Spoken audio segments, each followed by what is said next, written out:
হ্যাঁ ওই তো ম্যাক্সিমামে আনলিমিটেড যতটুকু জায়গা আছে 1 ঘন্টার জায়গা আছে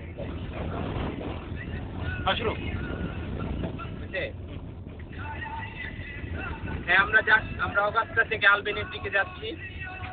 চারিদিকে অভয় জঙ্গল পিছনে সমুদ্র খুবই সুন্দর ন্যাচারাল বিউটি সামনে আমরা সমুদ্র দেখতে পাচ্ছি দূরে অনেক দূরে জানি না কত দূরে তবুও যাচ্ছি আমরা আলবেনি পর্যন্ত যাব ঘুরাও তুষারের দিকে ড্রাইভ করছেন মিস্টার তুষার ওরফে মোটু আমরা সবাই তাকে মোটু বলে চিনি আর আমি যে ধারাভাষ্য দিচ্ছি আমি নামটা বলেন মামা আমার পাশে বসে আছে আমি আরিফ হ্যাঁ মিস্টার আরিফ কে ভিডিও করছে হাই বাড়ি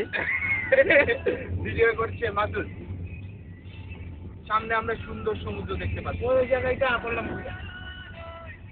হ্যাঁ এই জন্য তো বলেছে ঘুরাইছে আমরা বোধহয় রাস্তা হারিয়ে ফেলেছি না আমরা রাস্তা হারাইনি কোথায় আছি আমাদের ডেস্টিনেশন আলবানি ছিল না শুধু জঙ্গল কিছুক্ষণ আগে ক্যাঙ্গারুর সাথে ফাইট হয়েছে আমাদের যদিও আমরা জিতেছি একজন আচ্ছা ওই সাদা যে জায়গাগুলো কি ওখানে তো পাথর ওগুলো হচ্ছে পাথরের একটা ভিউ বাড়ির রাস্তাতে আর সাদা হয়ে যেত আর সামনের গাড়িতে বসে আছে 3 জন রুহুল রাজীব এবং রবিন তারা হঠাৎ ব্রেক করলেন জানি না কেন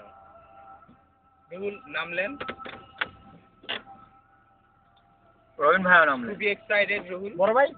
তাই কি তিনি কি অন্বেষণও দেখবেন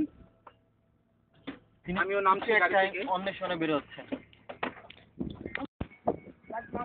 হ্যাঁ দাঁড়া বসো প্লিজ অনেক উঁচু এক পাহাড়ের উপরে যেখান থেকে সমুদ্র খুব ছোট দেখা যায় ও সরি আলাস্কা থেকে প্রায় 5000 ফিট উপরে কিপ গোয়িং হ্যাঁ খুবই সুন্দর ন্যাচারাল বিউটি আমরা উপরে আরো উপরে পাহাড় দেখতে পাচ্ছি পাহাড় আরো এখান থেকে আরো প্রায় 100 ফুট উপরে আমাদের সুন্দর লাল গাড়িটা দেখতে পাচ্ছি এটা হচ্ছে মাসুদের গাড়ি পাশে রয়েছে রবিনের গাড়ি হ্যাঁ আমরা তুষারকে দেখতে পাচ্ছি হ্যাঁ রবিন সে হ্যালো হ্যাঁ রবিন একটু লজ্জা পাচ্ছে যদিও তিনি পায়ের ব্যথায় কোকাচ্ছে উনি রুহুল হাত কখলাচ্ছে যদিও লজ্জিত এবং আমরা রাজীব ভাইকে দেখতে পাচ্ছি সে লজ্জায় ভেঙে যাচ্ছে না এবার আরিফ চলে এসছে ক্যামেরার সামনে বুঝছি হেঁটে ঠিক আছে হ্যাঁ এখানে আমি আসছি এবং মাসুদ আমরা